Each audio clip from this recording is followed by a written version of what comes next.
मंगलम स्थूलिभद्राध्याय जनितर्मूसमंगलम अज्ञानान्तिमिरान्धानां ज्ञानाञ्जनशलाकया नेत्रम् उन्मीलितं येन तस्मै श्री गुरुवे नमः। नमस्कार सर्वे भाई बहनों, सुखा तमाशो। आज नवेम्बर 6, 2025. It's about 8:30 and we will start our program. આજનો વિષય છે બહુ જ પ્રેક્ટિકલ, જે લગભગ ઘણા બધા સાધર્મિક ભાઈ બહેનો કોઈક ને કોઈક આરાધના તપ રૂપ કરતા જ હોય છે, અને એ તપ કર્યાનું ફળ ત્યારે જ મળી શકે કે એ તપને વિધિપૂર્વક સ્વીકાર્યું હોય, ગ્રહણ કર્યું. અને એ તપની વિધિની શરૂઆત પચખાણથી થાય છે. એટલે આજે આપણે વાત કરવાની છે પચખાણ એટલે શું, પચખાણ શા માટે, પચખાણ લેવાથી શું લાભ થાય છે. શબ્દ છે પચખાણ, એનો મૂળ પ્રાકૃત વર્ડ છે પ્રત્યાખ્યાન. પ્રતિ એટલે વિપરીત, વિરુદ્ધ. કોની વિરુદ્ધ?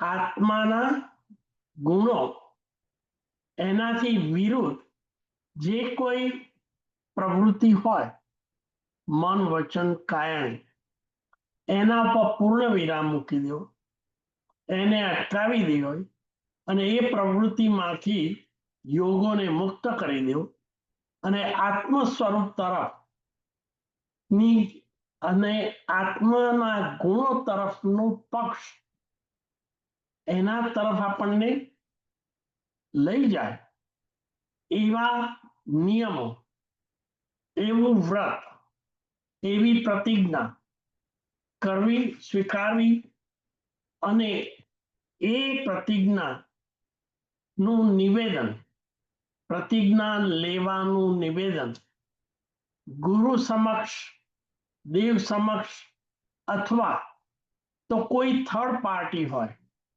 જે વિટનેસ તરીકે કામ કરે અને એમની હાજરીમાં તપસ્વી કે આરાધક એવી એક રજૂઆત કરે છે કે હું આજથી આ સમયથી આ પ્રતિજ્ઞા દ્વારા આહાર, પાણી વગેરે ચારેય પ્રકારના આહારનો હું ત્યાગ કરું છું. અમુક સમય મર્યાદા પ્રમાણે. સામાન્ય રીતે ઉપવાસ એટલે કે 24 ઉપવાસ, ચારેય પ્રકારના આહારનો ત્યાગ, એનું નિવેદન, એની રજૂઆત કોઈ વ્યક્તિ, દેવ અથવા ગુરુની હાજરીમાં એ નિયમ લેવો, એને આપણે પ્રત્યાખ્યાન, પ્રતિ અને આખ્યાન એટલે નિવેદન કરવું. એટલે પ્રત્યાખ્યાન એનું બીજું નામ પચખાણ, જે સરળ ભાષામાં આપણે વ્યવહારની અંદર ઉપયોગ કરીએ છીએ. એટલે પચખાણ એક પ્રકારની પ્રતિજ્ઞા છે, એક પ્રકારની આહાર અંગેની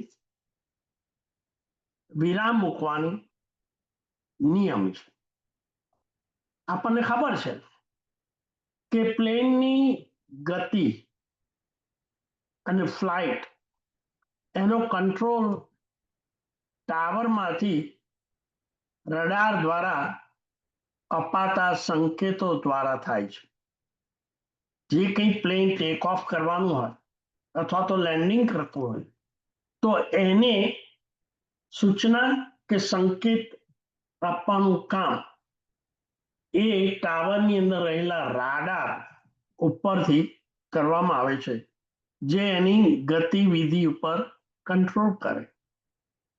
એટલી જ રીતે મનુષ્યની અંદર જ્યારે જ્યારે આપણે કોઈ તપશ્ચર્યા કે અન્ય આરાધનાનો નિયમ લઈએ છીએ તે મનરૂપી રાડાર ઉપરથી જે સંકેતો આવતા હોય ઈચ્છા એના ઉપર નિયંત્રણ મૂકવાની પ્રક્રિયા છે.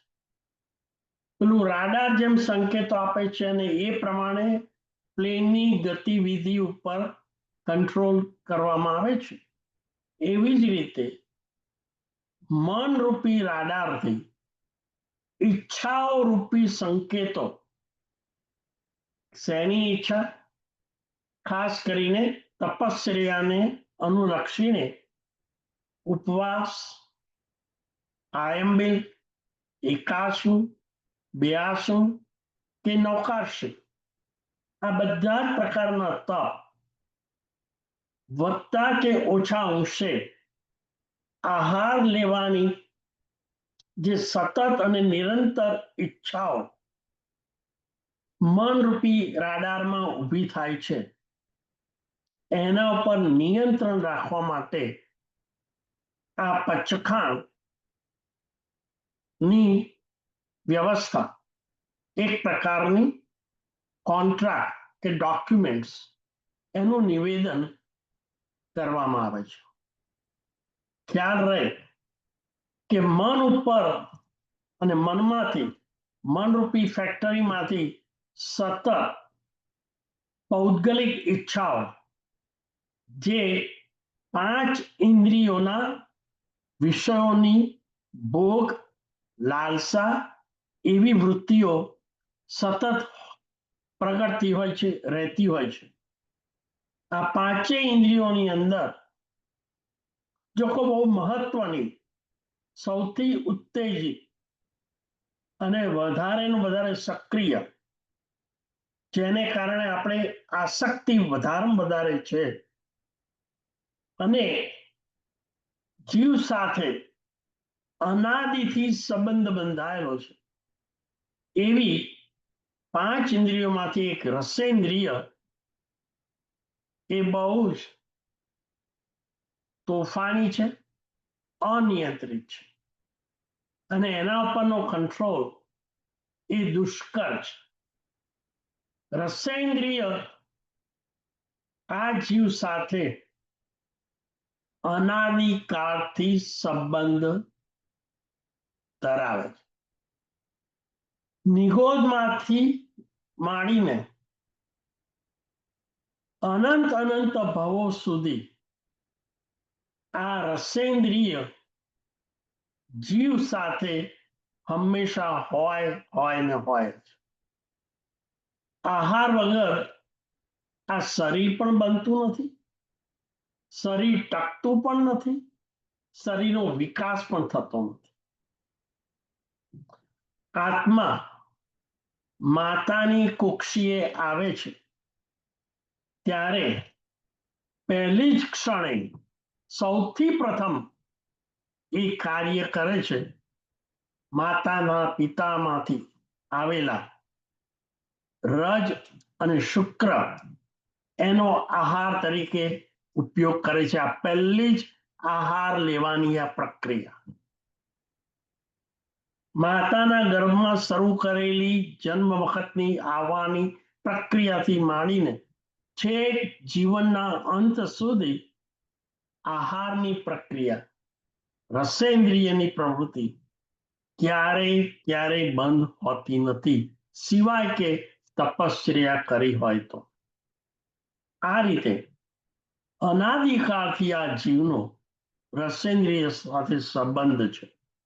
એટલું જ નહીં, જે કોઈ આહાર લેવામાં આવે છે એ આહારમાંથી જે રસાયણો ઊભા થાય છે, કેમિકલ રસ, એ રસાયણો માત્ર રસેન્દ્રિય એક ઇન્દ્રિય પર પૂરતા સીમિત નથી એનું કાર્ય, પણ બાકીની જે 4 ઇન્દ્રિય છે, શ્રોતેન્દ્રિય, ઘ્રાણેન્દ્રિય, ચક્ષુ ઇન્દ્રિય અને સ્પર્શેન્દ્રિય, આ બાકીની 4 ઇન્દ્રિયોની સક્રિય રાખવામાં પણ રસેન્દ્રિય દ્વારા જે આહાર ગ્રહણ કર્યો અને એનું ડાયજેશન કે મેટાબોલિઝમ થયા પછી જે રસ પેદા થયો એ રસ બાકીની ઇન્દ્રિયોને પહોંચાડવામાં આવે છે. એટલું જ નહીં, બાકીની ઇન્દ્રિયોને સક્રિય રાખે છે,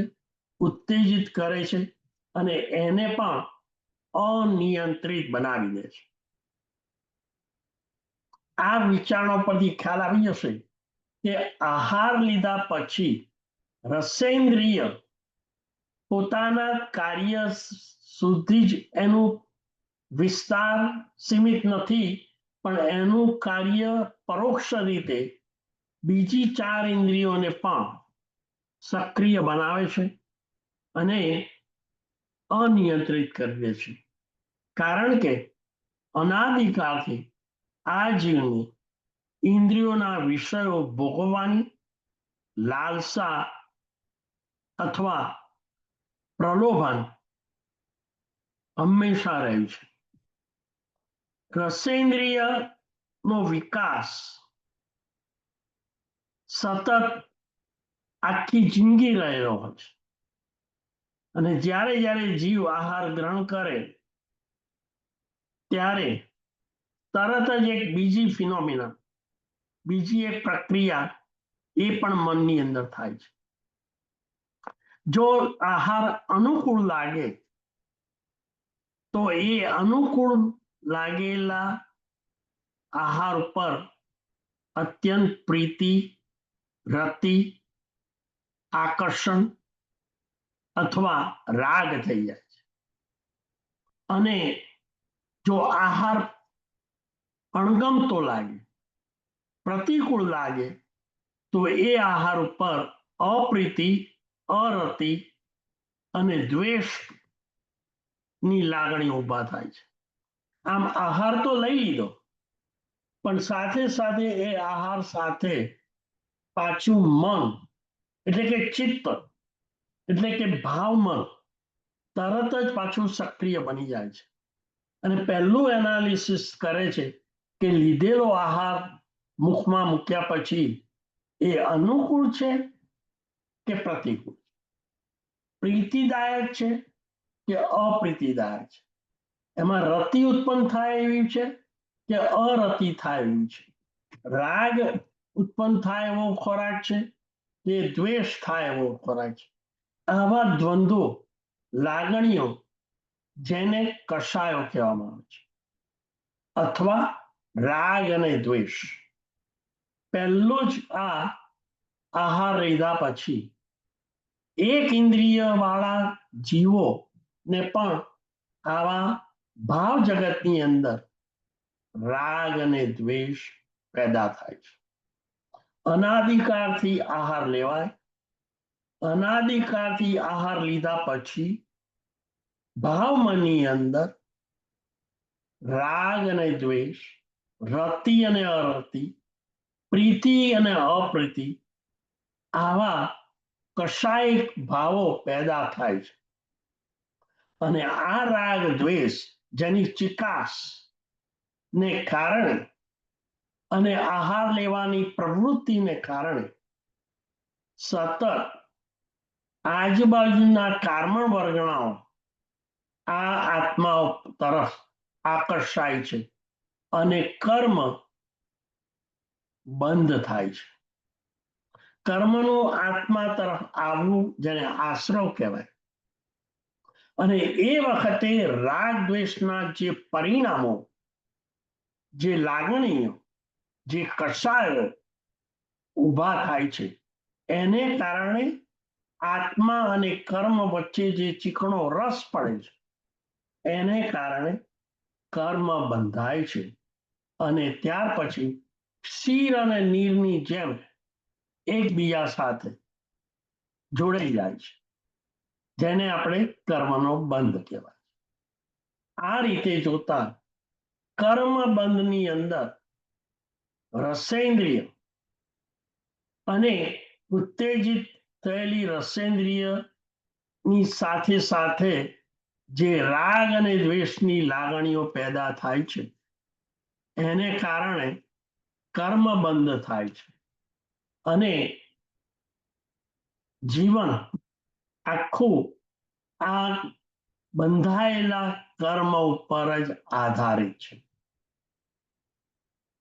રાગ અને દ્વેષ થવાનું કારણ એનો પિતા મોનીય કર્મ છે. આ મોનીય કર્મ રાગ દ્વેષ કરાવે છે. રાગ દ્વેષને કારણે બીજા પાછા કર્મો રિક્રુટ થાય છે. વધારેમાં વધારે વિશેષ ને વિશેષ કર્મ બંધાયા કરે છે. બંધાયેલા કર્મો પાછા આત્મા પર ચોંટેલા છે. એ વિશેષ અને વિશેષ પાછા રાગ અને દ્વેષ કરાવે. ફરીથી રાગ દ્વેષની લાગણી ને કારણે કર્મ બંધ થાય છે અને બંધાયેલા કર્મો પાછા વિશેષ અને વિશેષ રાગ દ્વેષ કરાવે છે. આ સાયકલ રાગ દ્વેષથી કર્મબંધ, કર્મબંધથી રાગ દ્વેષ, રાગ દ્વેષથી કર્મબંધ, કર્મબંધથી રાગ દ્વેષ. આ સાયકલ સતત નિરંતર એક ભાવ નહીં અનંત ભાવોથી ચાલ્યા જ કરે છે અને એના પર જ આપણો આ સંસાર ચાલે છે. કર્મરૂપી આધાર ઉપર આ આપણા જીવનો સંસાર રૂપી મેલ ટક્યો છે. આ ઉપરથી એક વાત તો ફલિત થશે કે સંસાર જે દુઃખ રૂપ છે, દુઃખ ફલક છે અને દુઃખાનુબંધી છે. જે આત્માને સંસાર ઉપરથી મન ઉતરી ગયું છે, ઊંચું આવી ગયું છે, ઉદાસીન બની ગયું છે, એને સંસારથી મુક્ત થવા માટે રાગ દ્વેષની જે ગ્રંથિ છે એને તોડવી પડશે. જ્યાં સુધી રાગ દ્વેષની ગ્રંથિ નહીં તૂટે ત્યાં સુધી કર્મ બંધ અટકવાનો નથી અને જ્યાં સુધી કર્મ બંધ અટકે નહીં ત્યાં સુધી આ જીવ સંસારની અંદર જકડાયેલો રહેશે. માટે જે જીવને પોતાના આત્માને સંસારમાંથી મુક્ત થવું હોય એને કશાયથી મુક્ત થવા માટે, રાગદ્વેષથી મુક્ત થવા માટે અને આવી રીતની ઇન્દ્રિયોની તૃષ્ણા, મૂર્છા, આહાર ઉપરની ઈચ્છા, આ બધામાંથી મુક્ત થવા માટે મહાપુરુષોએ અને ખાસ કરીને જૈન દર્શનમાં તપશ્ચર્યા એક અમોઘ, શ્રેષ્ઠ, સચોટ સાધન છે. હવે તપશ્ચર્યાનો અર્થ જ આ છે. તપસા નિર્જરા, કર્મ બંધને અટકાવવા માટે અને બંધાયેલા કર્મથી મુક્ત થવા માટે. ખ્યાલ રહે, કર્મ બંધની અંદર મોટામાં મોટો ભાગ ભજવતો પેલો રસાયણ છે, કેમિકલ્સ, જે આહારમાંથી આવે છે. એટલે આહાર ઉપર કંટ્રોલ ન થાય ત્યાં સુધી કેમિકલ્સ, રસાયણ બંધ થવાનો નથી, રાગ દ્વેષ જવાનો નથી, કર્મ બંધ અટકવાનો નથી. માટે સૌ પ્રથમ કામ કરવાનું છે કર્મ બંધને અટકાવવા માટે આ રાગ દ્વેષ અને એને અટકાવવા માટે આહાર ઉપરનું નિયંત્રણ. અને આહાર પરનું નિયંત્રણની લાવવા માટે શાસ્ત્રકારોએ જે ભાગશાળી, જે આરાધક એને આહારનો બંધ કરવો હોય એને આ પચખાણનું અનુષ્ઠાન કરવું જ જોઈએ, જેને આપણે તપ તરીકે ઓળખીએ છીએ. હવે એ તપને ફળદાયી ત્યારે જ બને કે શુદ્ધ રીતે આ પચખાણ લેવામાં આવે છે, ત્યારે જ બને છે. આ રીતે પચખાણ એટલે શું એની જો સરળ રીતે સમજ મેળવવી હોય તો જેમ કોઈ રાજ્યની અંદર પરદેશી રાજા હુમલો ન કરે એના માટે રાજ્યની આસપાસ એક કિલ્લો ઉભો કરી દેવામાં આવે છે. આ કિલ્લો રાજ્યનું રક્ષણ કરે છે. સેનાથી? પરદેશથી આવતા શત્રુઓના આક્રમણ કે હુમલાથી રક્ષણ કરે. બીજી રીતે જોઈએ, ખેતરની અંદર સુંદર અનાજ પાક્યો હોય ખેડૂતે ઘણી બધી મહેનત કરી હોય, સુંદર ને મોંઘું બિયારણ રોપ્યું હોય અને ઘણી બધી જમીન ખેડવી, ખોદી, બિયારણ કરી, એની માવજત કરી, પાણી સિંચન કરી, ઘણી બધી મહેનત કરી હોય, એ અનાજ પાક્યું હોય, એની રક્ષા કરવા માટે ખેડૂત આજુબાજુ વાડ ઊભી કરી દે છે કે જેથી આજુબાજુ જે ચરતા ઢોર છે એ ખેતરની અંદર પેસી ન જાય અને આ અનાજને ખેદાણ દદાણ કરી ના રાખે, નુકસાન ન કરે, ખાઈ ના જાય. આમ અનાજની રક્ષા માટે એક વાડ ઊભી કરવામાં આવે છે. નદીના કિનારે રહેતી વ્યક્તિ એના મકાનની આસપાસ એક પાળ બાંધી દે છે, જેથી ક્યારેય પણ જો નદીની અંદર ઘોડાપૂર આવે તો એ ઘોડાપૂરથી મકાન તણાઈ ના જાય, મકાન એટલે ઘોડાપૂરના પાણી પેસી ના જાય અને જાનમાલનું નુકસાન ન કરે. એ નુકસાન અટકાવવા માટે, સલામત રાખવા માટે ઘરની આસપાસ પાળ બાંધી દેવામાં આવે છે.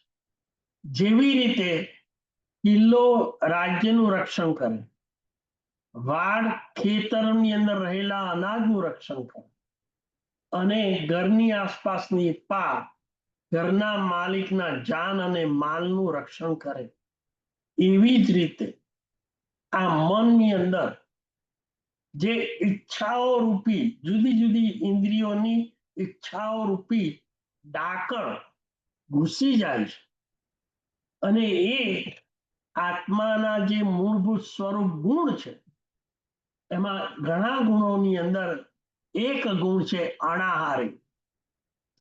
આહાર એ શરીરની જરૂરિયાત છે. આત્માને આહારની ક્યારેય જરૂરિયાત હોતી નથી. એનો સ્વભાવ તો અનાહારી છે. અને જેને કર્મ બંધમાંથી મુક્ત થવું હોય એને આ આહાર ઉપર પણ નિયંત્રણ લાવવું જ રહ્યું. ઈચ્છાઓ એ મોહનીય કર્મને લાવનારી છે, મોહનીય કર્મને પુષ્ટ કરનારી છે અને મોહનીય કર્મને વધારે બેકાબુ બનાવનારી છે. જ્યાં સુધી આ ઈચ્છાઓ ઉપરનો કંટ્રોલ નહીં આવે ત્યાં સુધી કર્મ બંધ ચાલુ જ રહેશે. માટે આ રસેન્દ્રિયો પર અને ખાવાની ઈચ્છાઓ પર નિયંત્રણ લાવવા માટે એને આ પચખાણ રૂપી લોક મારી દેવું પડશે. અને એના માટે આ લોક માર્યું ક્યારે કહેવાય? પચખાણ લીધું હોય તો.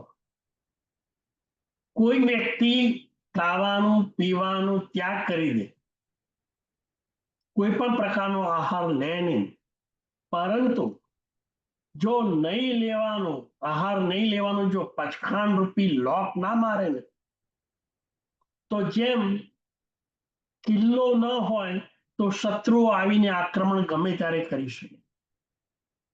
ખેતરની આસપાસ વાડ ના હોય તો ઢોરો આવીને અનાજ બધું ખાઈ જાય ગમે ત્યારે.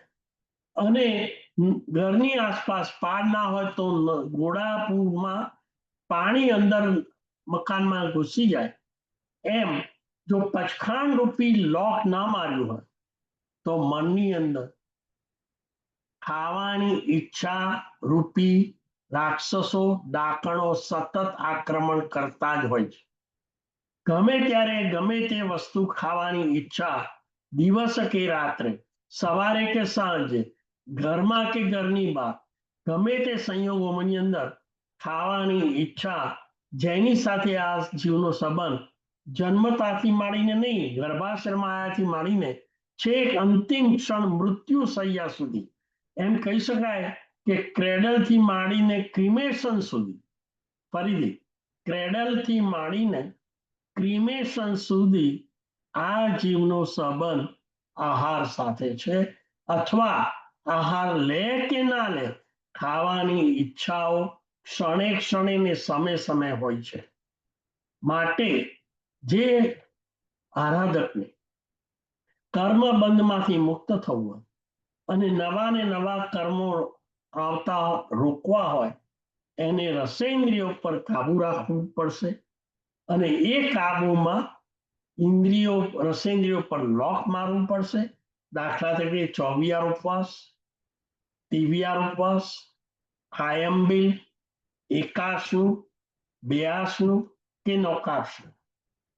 શરીરની શક્તિ અને મનની શક્તિ પ્રમાણે જ્યારે જ્યારે અવસર મળે ત્યારે આ પચખાંડ રૂપી લોક મારવાથી રસેન્દ્રિય અને બાકીની ઇન્દ્રિયો પર કંટ્રોલ ને નિયંત્રણ આવી જાય છે.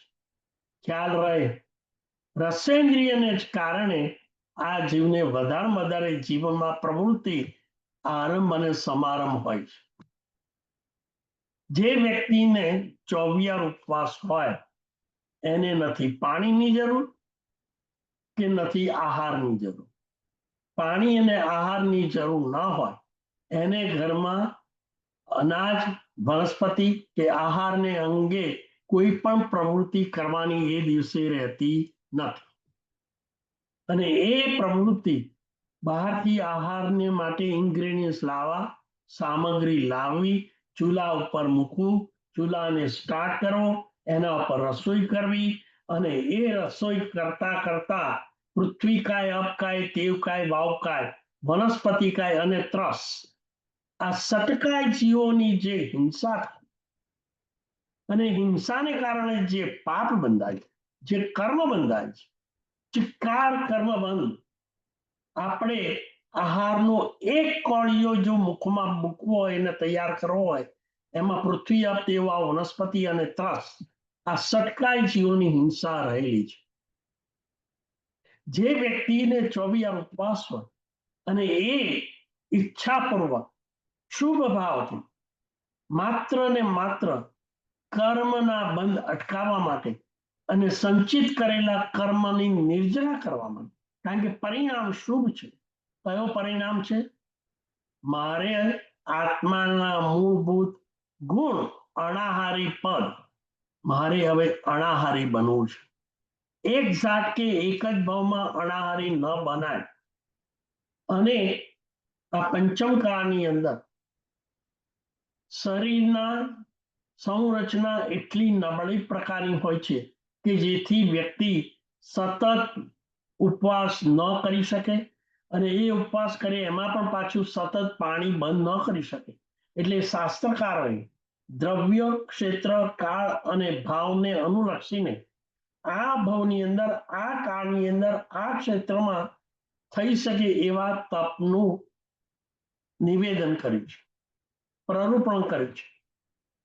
એક ઉપવાસ 24 થાય તો ઠીક છે, 24 ના તો 23, એટલે કે માત્ર પાણીની છૂટ, બાકીના બધાના આહારમાંથી મુક્તિ. 4 પ્રકારનો આહાર કયો? અસણમ, પાણમ, ખાઈમમ અને સાઈમમ.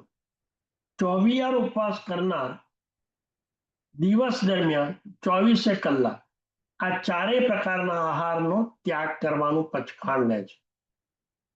અસણમ એટલે રૂટીન, આપણે દાળ ભાત રોટલી શાક, ફૂડ જમણ જે કહેવાય એ અસનમાં આવે. અસન એટલે આહાર. અનસણ એટલે આહાર નહીં લ્યો, એટલે અણસણ એટલે કે ઉપવાસ. અસણ. પછી બીજા પ્રકારનો અસણમ પાણમ એટલે પ્રવાહી, કોઈ પણ પ્રકારનું પ્રવાહી, પાણી લઈએ, જ્યુસ લઈએ, દૂધ લઈએ, આ બધા શેમાં આવે? પાણમમાં આવે. અસણમ, પાણમ. પછી ત્રીજા પ્રકારનો આહાર ખાઈમમ. ખાઈમમ એટલે પૂર્ણ ભોજન નહીં, પણ જેને આપણે કહેવાય ને નાસ્તો, બ્રેકફાસ્ટ, ચા કે જે નાસ્તા માટે આપણે વાપરતા હોય અડધું જ, જેમાંથી કંઈ ફૂલ સ્ટમક નથી થતું, પણ થોડોક આહાર આપણે લઈએ કે જે 4-5 કલાક સુધી ચાલે, એને ખાઈમમમાં વપરાય. અસણમ, પાણમ, ખાઈમમ. પછી સાઈમમ. આપણે બધાને એવી ટેવ પડી ગઈ છે કે ફૂડ જમણ પછી મોઢામાં સ્વાદ આવે એવું મુખવાસ લઈએ છીએ, ચૂરણ લઈએ છીએ, વરિયાળી લઈએ છીએ, સોપારી લઈએ છીએ, પાન લઈએ છીએ, તાંબુલ લઈએ છીએ. આ મોઢામાં સ્વાદ લાવવા માટે જે વસ્તુઓ આપણે લઈએ એને સાયમમ કહેવાય. આ રીતે આહારના 4 પ્રકાર છે: અસણમ, પાણમ, ખાયમમ અને સાયમમ. આ ચારેય પ્રકારનો ત્યાગ હોય એ 24 ઉપવાસ કહેવાય. અને શરીરની ઇન્દ્રિયોને બિલકુલ આઉટ ઓફ કંટ્રોલ લાવનારા જે રસાયણો છે એ રસાયણોની અંદર દૂધ, દહીં, ઘી, તેલ, ગોળ, ખાંડ અને તળેલા પદાર્થો, જેને વિગઈ કહેવામાં આવે છે. એટલે કેટલીક વખત આયંબિલ જેને આપણે કહીએ છીએ, જેમાં બધી જ વિગઈઓનો ત્યાગ કરવામાં આવે છે. એટલે કે જે ખોરાક લે એ લુખો સૂકો હોય કે જે બાકીની બધી ઇન્દ્રિયોને પણ ઉત્તેજિત ન કરે. એટલે રાગ અને દ્વેષને કસાયો મંદ પડે એના માટેનું જે તપ હોય છે, જેને આપણે આયામ અને અબિલ, આયામ એટલે ચોખા, અબિલ એટલે પાણી, માત્ર ચોખાનું ધોવાણ લેવું અથવા તો ભાત જ લેવો, એવો જે અભિગ્રહપૂર્વક જે તપ કરવામાં આવે છે, જેમાં દૂધ, દહીં, ઘી, ગોળ, ખાંડ, તેલ અને ઘી આ બધી કડા વિગઈનો ત્યાગ કરવામાં આવે છે, એને આપણે આયંબિલ કહીએ છીએ. આ રીતે શક્ય હોય એટલી રીતે તિથિને દિવસે કે અન્ય દિવસે આરાધના સ્વરૂપે આપણે જે પચખાણ લઈએ છીએ એ શુદ્ધ તપ કર્યો કહેવાય અને પચખાણ પણ શુદ્ધ લેવું જોઈએ, જેથી કર્મ બંધ અટકી જાય અને તપ હોવાથી બાંધેલા કર્મો નિકાચિત થાય. હવે પ્રશ્ન એ ઉભો થાય, ફરી પાછો બીજો પોઈન્ટ, કે પચખાણ લેવાથી જ આ કર્મબંધ કેમ અટકે છે? શા માટે પચખાણને આટલું બધું મહત્વ આપ્યું છે? તેનો જવાબ આપણે આ રીતે વિચારી પણ શકીએ. દાખલા તરીકે 2 મિત્રો પાર્ટનરશિપ કરે છે, ચિંટુ અને પિન્ટુ ડાયમંડના વેપારી છે. બંને પાર્ટનરશિપ કરે છે અને પાર્ટનરશિપની અંદર એવું નક્કી કરવામાં આવે છે કે જે કંઈ નફો કે લોસ થાય એનું 50% જવાબદારી રહેશે. જો નફો થાય તો બંનેનો 50-50 શેર, લોસ થાય તો પણ 50-50 નુકસાની ભોગવવી પડશે. હવે આ રીતે એગ્રીમેન્ટ થાય છે, રિટર્ન એગ્રીમેન્ટ થાય છે. આ રીતે એગ્રીમેન્ટ કર્યા પછી આમાં 2 પાર્ટનર છે, ચિંટુ અને પિન્ટુ. ચિંટુ બધો જ વ્યવહાર, વસ્તુ, પૈસાની લેણ દેણ, એડમિનિસ્ટ્રેશન, એકાઉન્ટિંગ, આ બધી વસ્તુ કાર્યની જવાબદારી ચિંટુ લે છે. પિન્ટુ માત્ર પૈસાની ઇન્વેસ્ટમેન્ટ જ કરે છે. એ કોઈ લેણ દેણમાં કે ટ્રાન્ઝેક્શનમાં કે એકાઉન્ટિંગમાં કે માલ વેચવા લેવામાં કોઈ પાર્ટ લેતો નથી. માત્ર પૈસા આપી અને એક સાયલેન્ટ પાર્ટનર છે. હવે બને છે એવું 1 વર્ષ થયું અને પિન્ટુ એ નક્કી કર્યું કે હું પરદેશ 1 વર્ષ ફરવા જઉં છું. 1 વર્ષ ગયા પછી દરમિયાન આ પિન્ટુને બિઝનેસ વિશે કોઈ પણ પ્રકારની ઇન્ફોર્મેશન મળતી નથી. એમાં એનો કોઈ એક્ટિવ રોલ નથી, કશું જાણતો નથી કયા ટ્રાન્ઝેક્શન થયા.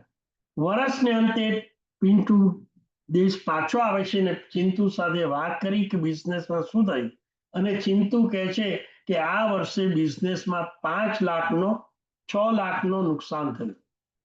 એટલે એ પિન્ટુને કહે છે કે 3 લાખ લોસ તારે લેવાનો અને 3 લાખનો લોસ મારે લેવાનો.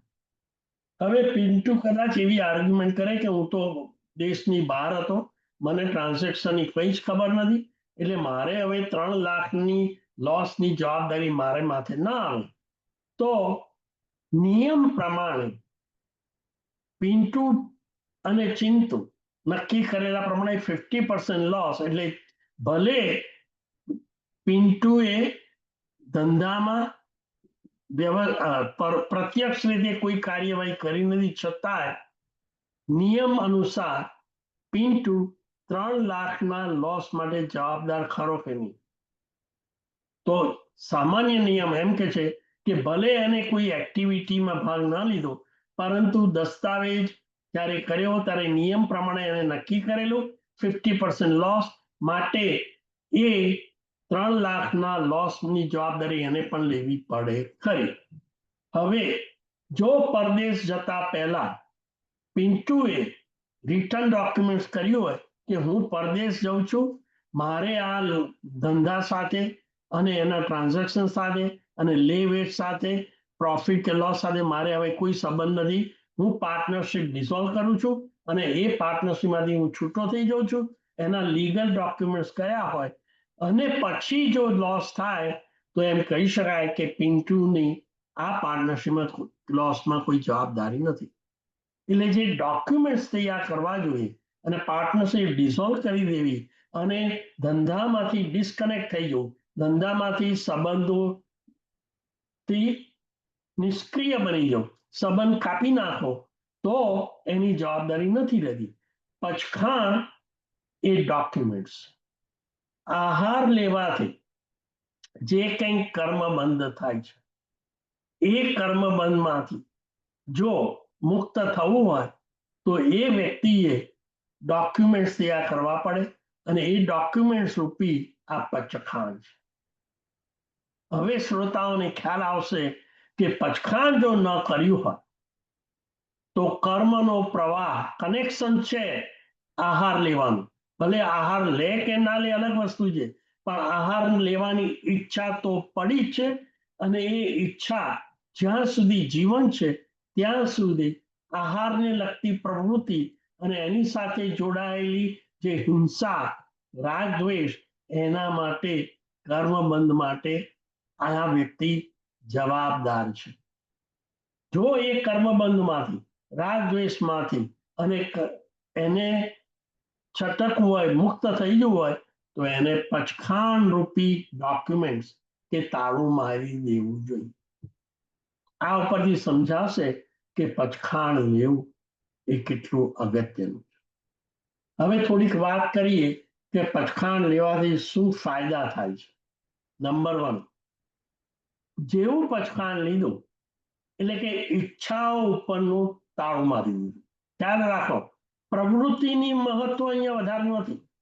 વ્યક્તિ ખાય ન ખાય, ઉપવાસના પચખાણ પછી ખાવાનું તો છે જ નહીં, પરંતુ જો પચખાણ લીધું એટલે આહારને લગતી કોઈ પણ ક્રિયા ઉપર વિરામ મૂકી દીધો, એટલે એની સાથે સંકળાયેલી હિંસા માંથી આ જીવ મુક્ત થયો, કર્મબંધમાંથી મુક્ત થયો, જેને કહેવાય સંવર ધર્મ થયો. એટલે કે હવે ફરીથી આહારને લગતી પ્રવૃત્તિથી કોઈ પણ કર્મ બંધ થતો નથી.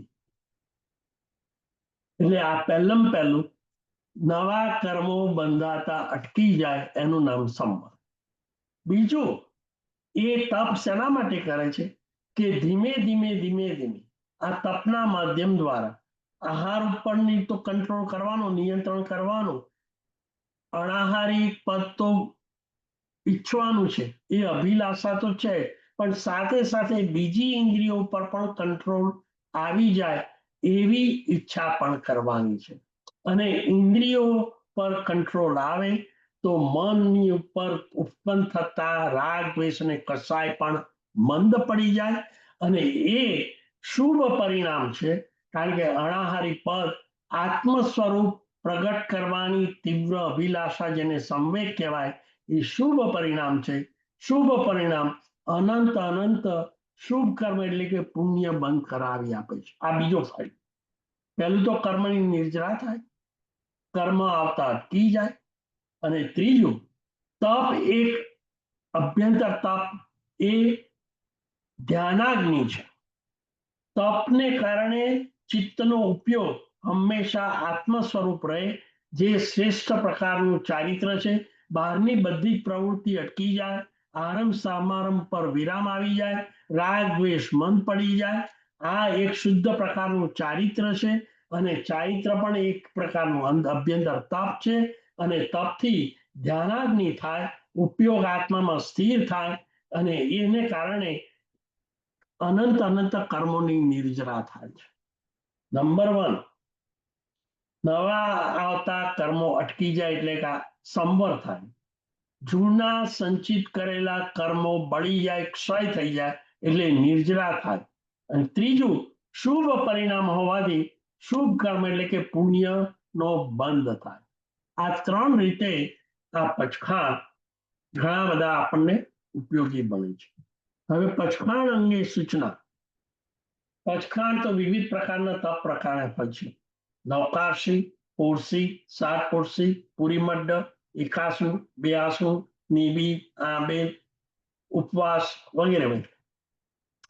પહેલો પોઈન્ટ એ ધ્યાન રાખવાનો કે પચખાણ જ્યારે કરવાનો સમય સામાન્ય રીતે કોઈ પણ તપ કરીએ તો એ તપની શરૂઆત અવધિ સૂર્યોદયથી માંડીને બીજા દિવસે 24 કલાક પછી સૂર્યોદય થાય ત્યાં સુધીનો સમય અવધિ કોઈ પણ તપની અંદર ગણાવવાનો છે. પછી એ ઉપવાસ હોય, આયંબિલ હોય, એકાસુ હોય, નિવી હોય વગેરે વગેરે વગેરે. એટલે આ ઉપરથી ખ્યાલ આવી જશે કે જેને કોન્ટ્રાક્ટ કરવો હોય, ડોક્યુમેન્ટ્સ તૈયાર કરવા હોય તો એમની અવધિ શરૂ થાય એ પહેલા ડોક્યુમેન્ટ્સ કરવા જોઈએ. પછી ને દાખલા તરીકે આપણે હાઉસ ખરીદવું હોય તો હાઉસ અંગેનો કોન્ટ્રાક્ટ હાઉસની અંદર પ્રવેશ કર્યા પહેલા કરીએ છીએ, પછી નહીં. એવી જ રીતે ઉપવાસ આદિનો અવધિ એટલે કે કાળની શરૂઆત સૂર્યોદયથી થાય છે. એટલે ઉપવાસ કે કોઈ પણ તપ કરવાનું હોય એનું પચખાણ લેવાનો સમય કયો? તે દિવસના સૂર્યોદયની પહેલા પચખાણ લઈ લેવું જોઈએ, જેને શુદ્ધ રીતે કરેલું પચખાણ કહેવાય. હવે સંયોગો એવા હોય, સામાન્ય રીતે રાય પ્રતિક્રમણ જ્યારે શ્રાવક કરે સવારે ત્યારે એની અંદર પચખાણ લેવાનું એક વિધાન આવે છે. પરંતુ રાય પ્રતિક્રમણ ન કરતો હોય અને તપ કરવાની ઈચ્છા હોય તો પણ એને જેવું સૂર્યોદય થાય એવું માનસિક રીતે ધારણા કરી લેવી જોઈએ કે આજે હું 24 ઉપવાસ કરવાની ધારણા કરું છું. હવે એ વખતે કોઈ બીજી વ્યક્તિ ના હોય, ન દેવ હોય, ન ગુરુ હોય કે ના કોઈ થર્ડ વ્યક્તિ હોય, પણ ધારણા તો કરી જ લેવાય અને કરી લેવી જ જોઈએ. ખાસ કરીને નવકારસી, પોરસી, સાત પોરસી આ બધા પચખાણની અવધિ તો સૂર્યોદયથી જ થાય છે. એટલે સૂર્યોદય પહેલા આ ધારણા કરી જ લેવી જોઈએ. હવે બાકીના જે તપસ્યાની વાત કરી, ઉપવાસ, આયંબિલ, નિવી, એકાસુ, બેઆસુ, એ પ્રતિક્રમણ કે પ્રતિક્રમણ વગર ધારણા સૂર્યોદય પહેલા કર્યા પછી જ્યારે વહેલામાં વહેલી અનુકૂળતા હોય ત્યારે જિનાલયની અંદર દેવ પાસે અથવા ઉપાશ્રયની અંદર ગુરુ પાસે અથવા તો ઘરની અંદર કોઈ વ્યક્તિ વડીલ હોય, સંઘમાં કોઈ વડીલ હોય, એની સાથે એની હાજરીમાં વિટનેસ તરીકે રહી ઉપવાસ, નિવી, આંબેલ, એકાસુ, બેઆસુના પચખાણ લઈ લેવા જોઈએ. ભલે વહેલી સવારે સૂર્યોદય પહેલા આ બધા પચખાણની ધારણા કરી હોય તેમ છતાં પણ હંમેશા હંમેશા આઈ એમ સ્ટ્રેસિંગ ધીસ કે જે કંઈ તપ કરવાનું હોય એ તપને અંગે જે પચખાણ લેવાના હોય એ દેવની સાક્ષીએ જિનાલયની અંદર અથવા તો ગુરુની સાક્ષીએ ઉપાશ્રયની અંદર અથવા તો કોઈ વડીલ હાજર હોય એમની સાથે એમની વિટનેસ તરીકે રાખી અને જેમ આપણે ઘર લે વેચ કરવાની હોય તો વકીલ લોયરને આપણે વિટનેસ તરીકે રાખીએ છીએ તો જ એ ડોક્યુમેન્ટ્સ કોર્ટ એપ્રુવ કરે છે. જો આવા ડોક્યુમેન્ટ્સ ન કર્યા હોય તો દુનિયાની કોઈ કોર્ટ એપ્રુવ કરતી નથી કે તમે આ ઘરના માલિક છો. એવી જ રીતે તપનું જો ફળ મેળવવું હોય તો શુદ્ધ પચખાણ લેવાનું અને એ પચખાણ સૂર્યોદય પહેલા લેવાનું અને એ લીધા પછી વહેલી તકે દેવની પાસે, ગુરુની પાસે કે વડીલની પાસે પાછું ફરીથી આ પચખાણ લઈ લેવું જોઈએ. હવે કેટલીક વ્યક્તિઓ એવી છે કે જે અન્ન કે આહારનો ત્યાગ કરવા તૈયાર છે કે અમે 24 કલાક આહાર નહીં લઈએ, પરંતુ અમે પચખાણ લેવું નથી.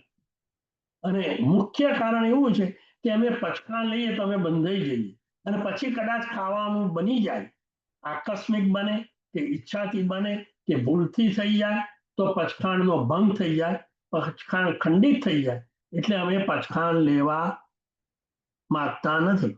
હવે આ જે મત છે એ ઉચિત નથી. જો તપ કરવાની ઈચ્છા, આહાર કે પાણીનો ત્યાગ કરવાની ઈચ્છા, કે આયંબિલ કે એકાસનું કે બેઆસનું કરવાની તીવ્ર ઈચ્છા જ હોય કે ના મારે અન્નને ભોજન કે આહાર કે પાણી લેવાતું નથી, પણ હું પચખાણ ન લઉં, પણ જો નહીં જ લેવાનો દ્રઢ પ્રતિજ્ઞા હોય, તો માત્ર ને માત્ર ખંડિત થઈ જાય એવા ભયથી ને કારણે પચખાણ ન લેવું એ ઉચિત નથી. કારણ કે અન્ન ન લેવા છતાં, પાણી ન લેવા છતાં પણ તને એમને પચખાણ વગર લાભ મળતો નથી. કર્મની નિર્જરા ન થાય, સંવર ન થાય, અને પુણ્ય પણ ન બંધાય.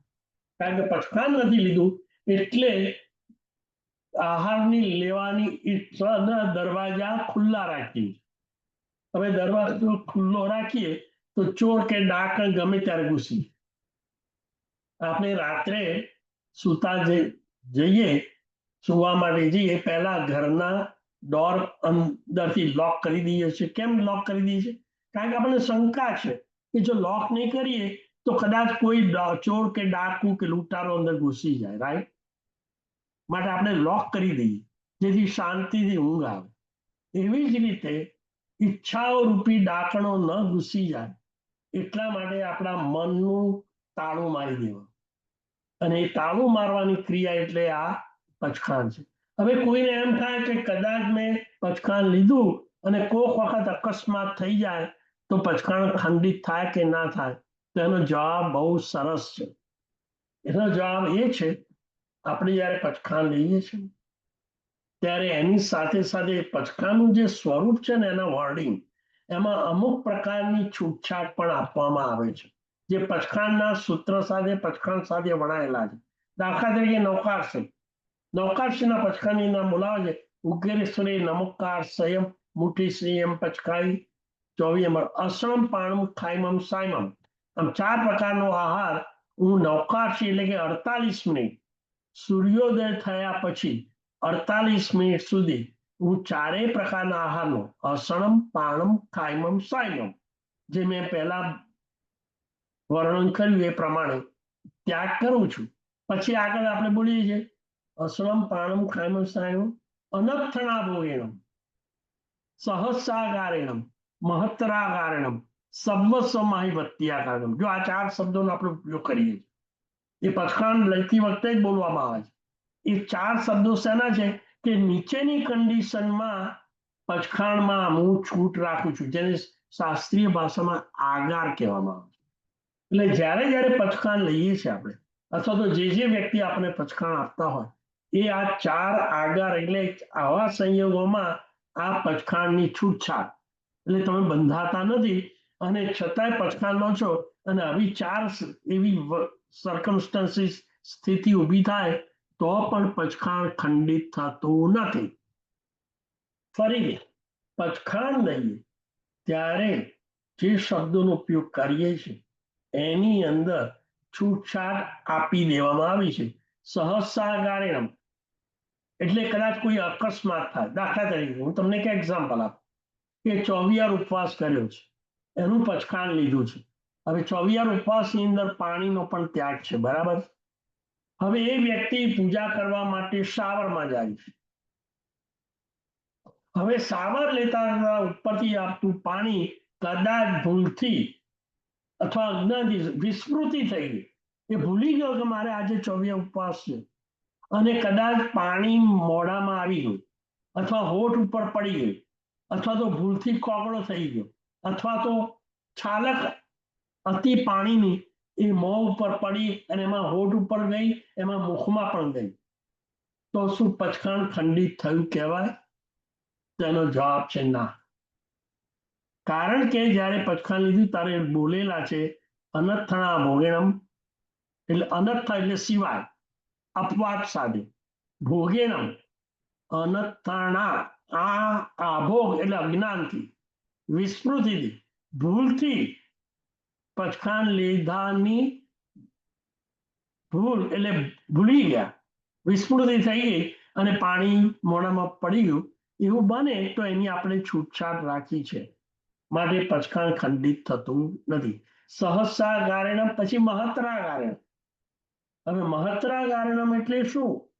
કે ધારો કે કોઈએ 3 દિવસનું ઉપવાસનું પચખાણ એટલે અઠ્ઠમનું પચખાણ લીધું છે અને એ અઠ્ઠમનું પચખાણ લીધા પછી એની શરીર કથળી ગયું અને કોઈ એટલું બધું નબળું પડી ગયું, એટલું બધું કે જેથી ઉભા રહેવાની શક્તિ નથી, અશક્ત બની ગયો, તાવ આવી ગયો અને આખું શરીર તૂટવા માંડ્યું અને પછી ગુરુ ભગવાનને એમ લાગ્યું કે આજે બીજો ઉપવાસ છે અને આ ભાવિકની આરાધનાનું ઉત્સાહ ને ઉલ્લાસ ને ઈચ્છા તો 3 ઉપવાસની છે, પરંતુ શારીરિક અને માનસિક અસ્વસ્થતાને કારણે એને 3 ઉપવાસ પૂરા કરાય એવા છે નહીં.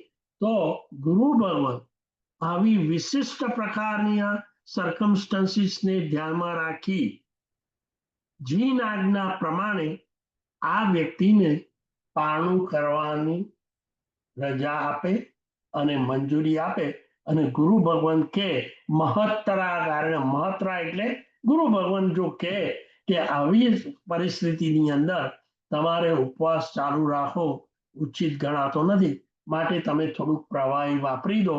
આવું કરવામાં આવે તો પણ 3 ઉપવાસનું જે પચખાણ લીધું હોય એ ખંડિત થતું નથી, કારણ કે પચખાણ લીધી વખતે આનો આધાર લીધેલો છે. એટલે સહસા કારણમ, મહત્રા કારણમ, પછી સર્વસમાહી વત્યા કારણમ. કોઈએ માની લો કે 24 ઉપવાસનું પચખાણ લીધું છે, સવારે 6 વાગે પચખાણ લીધું છે, રાત્રે 8 વાગ્યા અને એને ઓલ ઓફ અ સડન છાતીનો દુખાવો થયો, પર્સ્પિરેશન થયું, શરીર ઠંડુ પડી ગયું, બ્લડ પ્રેશર ડાઉન થઈ ગયું, શ્વાસોશ્વાસ વધી ગયા અને તબિયત એટલી સખત બની ગઈ કે કાર્ડિયાક એરેસ્ટ થઈ જાય એવું હોય તો એને તરત ને તરત હોસ્પિટલમાં લઈ જવો પડે, એમ્બ્યુલન્સ બોલાવવી પડે અને એમ્બ્યુલન્સ અને હોસ્પિટલના ડોક્ટર જો કંઈક દવા લેવાનું, ઔષધ લેવાનું કહે તો એને એ વખતે ઉપવાસ હોવા છતાં પણ નાઇટ્રોગ્લિસરીન કે એવી દવા મુખમાં મૂકવી પડે, તો એમ કરવાથી પણ પચખાણનું ખંડિત થતું નથી, પચખાણ ભંગ થતો નથી, કારણ કે આવી સમાધિ જળવાઈ રહે, શરીરની અને મનની સમાધિ જોખમમાં હોય તો આવા પચખાણ લીધા છતાં પણ દવાઓ લેવા માટે છૂટ રાખવામાં આવી જ છે. એટલે પચખાણ લેવું બહુ અગત્યનું છે. એટલે સહસા કારણમ, મહત્રા કારણમ, સર્વસંવત્યા કારણમ, આવા અનથણા ભોગેણમ, આ રીતે થોડા છૂટછાટ સાથે પચખાણ આપવામાં આવે છે. માટે જે ભાગશાળીએ તપસ્યા કરવી હોય એમને આ રીતે યથા યોગ્ય પચખાણ હંમેશા લેવા જોઈએ. પચખાણ ખંડિત થશે એવા ભયથી પચખાણ લેવાનું ટાળવું જોઈએ નહીં. હવે વાત કરીએ છીએ કે પચખાણ લેવાથી બીજા પણ શું શું ફાયદા થાય છે એની આપણે વાત કરવાની છે.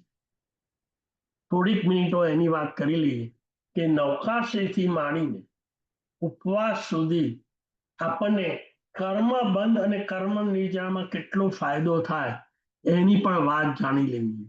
ભાવપૂર્વક ચિત્તની શુદ્ધિથી, ભાવપૂર્વક ચિત્તની શુદ્ધિથી શુદ્ધ પચખાણ, માત્ર ને માત્ર આહાર પરની ઈચ્છાને કાપવા માટે, વિરામ મૂકવા માટે અને અનાહારી પદ અલ્ટિમેટલી આત્માની શુદ્ધિ અને આત્મ સ્વરૂપ અને આત્મ કલ્યાણ પામવા માટે એક નૌકારશીનું પચખાણ, એક દિવસની એક નૌકારશીનું પચખાણ, એનાથી કેટલા કર્મની નિર્જરા થાય? એનો જવાબ આ રીતનો છે કે નરકનો જીવ જેને સખત પીડા વેદના ભયંકરમાં ભયંકર હોય, દુઃખ પીડા વેદના ભોગવતો હોય અને ભોગવતા ભોગવતા પોતે પૂર્વે સંચિત કરેલા કર્મો ભોગવીને નિર્જરિત એટલે ખરી જાય. જેમ કર્મના ફળ કટુ ફળ ભોગવીએ એમ કર્મ આત્મા ઉપરથી ખરી પડે. એવી જ રીતે નરકનો આત્મા 100 વર્ષ સુધી આવી પીડા ભયંકર ભોગવે અને 100 વર્ષ સુધી ભોગવતા ભોગવતા જેટલા કર્મની નિર્જરા કરે એટલી નિર્જરા શુદ્ધ ભાવપૂર્વક જીન આજ્ઞા પ્રમાણે શુદ્ધ પચખાણથી એક નૌકારસી કરીએ તો એટલી કર્મની નિર્જરાનો લાભ થાય છે. ફરીથી એક નૌકારસીનું પચખાણ એક દિવસનું 100 વર્ષ નરકનો જીવ અત્યંત પીડા ભોગવી જેટલા કર્મને ખપાવે એટલા કર્મો એક દિવસનું એક નૌકારસી કરતા આરાધક ખપાવે છે. આ એક નૌકારસીનું ફળ. હવે એનાથી આગળ જઈએ તો પોરીસી નૌકારસી પછી પોરસીનું પચખાણ કરનાર ભાવે પેલું 100 વર્ષનું હતું, આ 1000 વર્ષ. 1000 વર્ષ સુધી નરકનો જીવ જે પીડા ભોગવે જેટલા કર્મની નિર્જરા કરે કેટલા 1000 વર્ષ એટલી જેટલી નિર્જરા થાય એટલી કર્મની નિર્જરા એક પોરીસીના પચખાણથી થાય છે. લાભ મળે. ત્યાર પછી આગળ જઈએ પુરીમો મિચ્છામી 7 પોર્શન. દરેક જેમ જેમ ઉપર અને ઉપરનું પચખાણ લેતા જઈએ છીએ તેમ તેમ કર્મની નિર્જરા કેટલી થાય એમાં એક એક મીડું વધારતા જવાનું. 100 વર્ષ, 1000 વર્ષ, 10,000 વર્ષ, લાખ વર્ષ, 10 લાખ વર્ષ, 1 કરોડ વર્ષ, 10 કરોડ વર્ષ. આ રીતે તમે વધારતા જાઓ એટલે તમને ગણિત મેથેમેટિક્સ મળશે. હું જરા કહી દઉં છું. નૌકારસીથી 100 વર્ષનું, પોરીસીના પચખાણથી 1000 વર્ષની કર્મની નિર્જરા, 7 પોરસીથી 10,000 વર્ષ નરકનું આત્મા નિર્જરા કરે કેટલા વર્ષ? 10,000 વર્ષ. પુરીમીટના પચખાણથી 1 લાખ વર્ષ. જે પુરીમીટનું પચખાણ કરે છે એને નરકનો જીવ 1 લાખ વર્ષ પીડા ભોગવી જેટલી નિર્જરા કરે એટલો લાભ મળે છે. એક એકાસણાથી 10 લાખ વર્ષ. એક આયમ મિલ કરવાથી 1,000 કરોડ વર્ષ. એક આંબેલનું ફળ કેટલી કર્મની નિર્જરા? 1,000 કરોડ વર્ષ નરકનો આત્મા જેટલી પીડા ભોગવીને કર્મનો ખપાવે એટલા કર્મો એક આંબેલ આપણને કપાઈ આપે છે. એક ઉપવાસથી 10,000 કરોડ વર્ષ. એક ઉપવાસ 10,000 કરોડ વર્ષ. ત્યાર પછી છઠ 1 લાખ કરોડ વર્ષ. જે વ્યક્તિ 2 ઉપવાસ સામટું પચખાણ લે એ 1 લાખ કરોડ વર્ષ. અઠમ કરે એટલે 3 દિવસના ઉપવાસનું પચખાણ લેનારો 10 લાખ કરોડ વર્ષ. નરકનો આત્મા 10 લાખ કરોડ વર્ષ પીડા ભોગવીને જેટલા કર્મ ખપાવે એટલા કર્મો એક અઠમ 3 ઉપવાસ. હવે તમે જો સરપ્રાઈઝ વાત એ છે કે એક ઉપવાસ છૂટો છૂટો કરે અને છૂટો છૂટો પચખાણ લે રોજ એક જ ઉપવાસનો તો 10,000 કરોડ વર્ષની કર્મની નિર્જરા થાય. પણ અઠમનું પણ એટલે કે 3 ઉપવાસનું સામટું જ પચખાણ લઈ લે પહેલે જ ઉપવાસે તો 10 લાખ કરોડ વર્ષ. કારણ કે પ્રતિજ્ઞાની જે દ્રઢતા છે, આહાર ઉપરની નિયંત્રણ કરવાની જે ઈચ્છા છે અને અનાહારી પદ પ્રાપ્ત કરવાની જે અભિલાષા છે એ પરિણામ એટલો ઊંચા પ્રકારનો છે. અઠમની અંદર ઉપવાસ છૂટા કરવાને બદલે 3 ઉપવાસ સામટા કરવામાં અનાહારી પદ પરત્વેની જે અભિલાષા છે એનું પરિણામ એટલું શુદ્ધ છે કે જેથી અઠમ કરનારને છૂટા ઉપવાસ કરનાર કરતા 10 લાખ કરોડ વર્ષ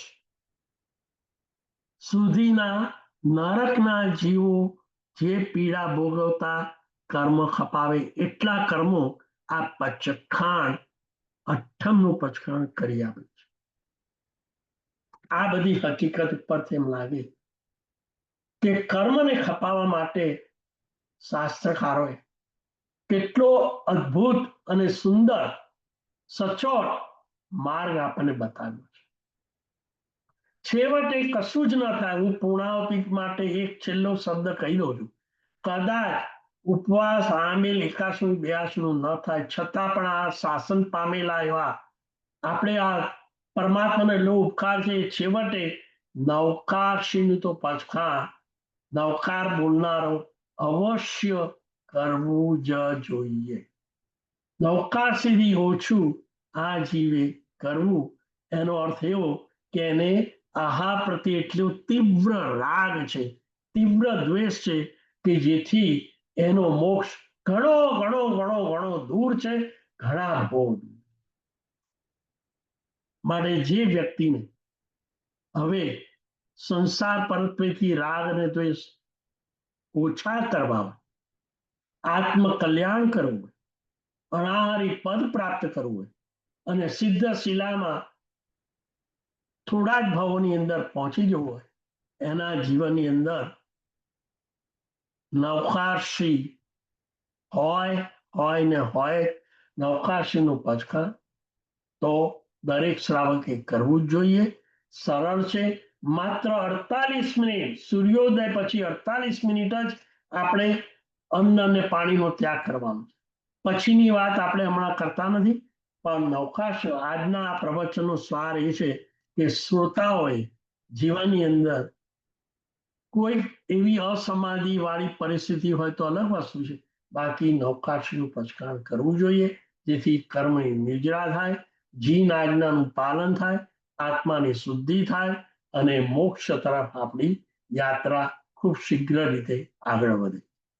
વિતરાગની આજ્ઞા વિરુદ્ધ મારાથી કંઈ પણ કહેવાયું મિચ્છામિ દુક્કડમ. હવે આ પચખાને લગતા કોઈ પણ પ્રશ્નો હોય એના માટે Kiritbhai, the floor is open. અહીંયા આગળ હું પચખાણ વિશેના પ્રવચનનો વિરામ આપું છું. જાગૃતિબેન, મુકેશભાઈ, આપ અનમ્યુટ કરીને ક્વેશ્ચન કરી શકો છો.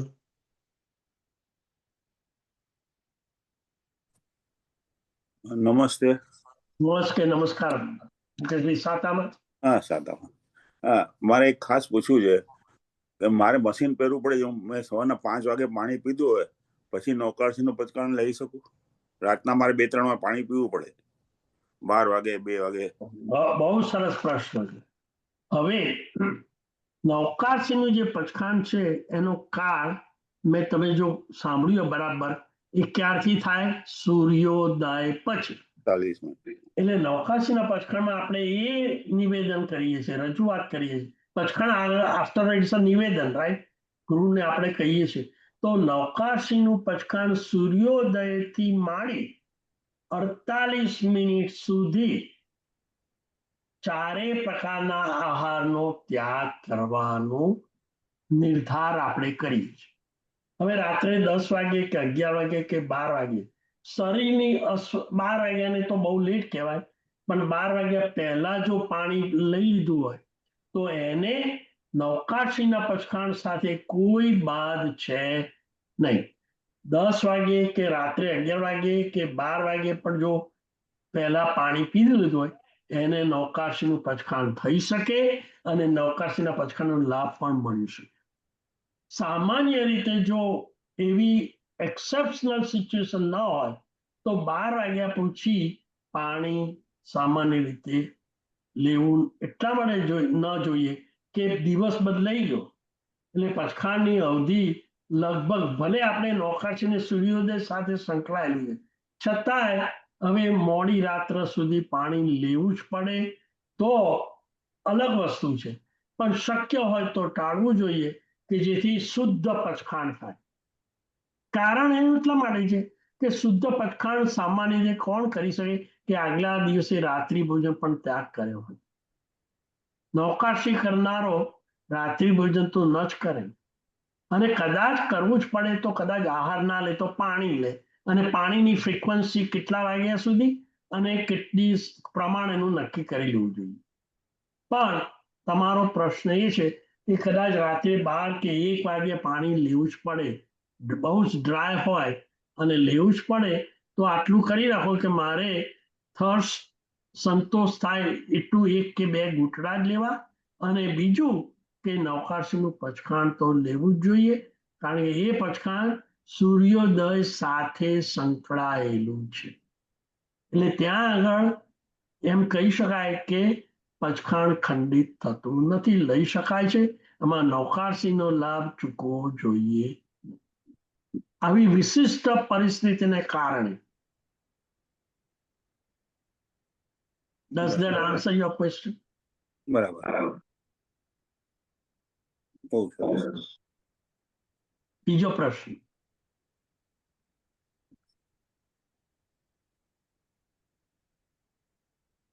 કોઈ બીજાનો કોઈ પ્રશ્ન છે? Kiritbhai? No, I think we are also over the time. It's 9:41. So Okay. આપણે માંગલિક કરીએ અને જી. સર્વમંગલ માંગલ્યમ સર્વકલ્યાણ કારણમ પ્રધાનમ સર્વધર્માણમ જૈનમ જયતિ શાસમ. ફરીથી બધા શ્રોતાઓ આ સ્વાધ્યાય એટેન્ડ કરવા બદલ ખૂબ ખૂબ આભાર. સાતામાં રહેજો. હવે પછીનો સ્વાધ્યાય આજથી લગભગ અઠવાડિયા પછી તારીખ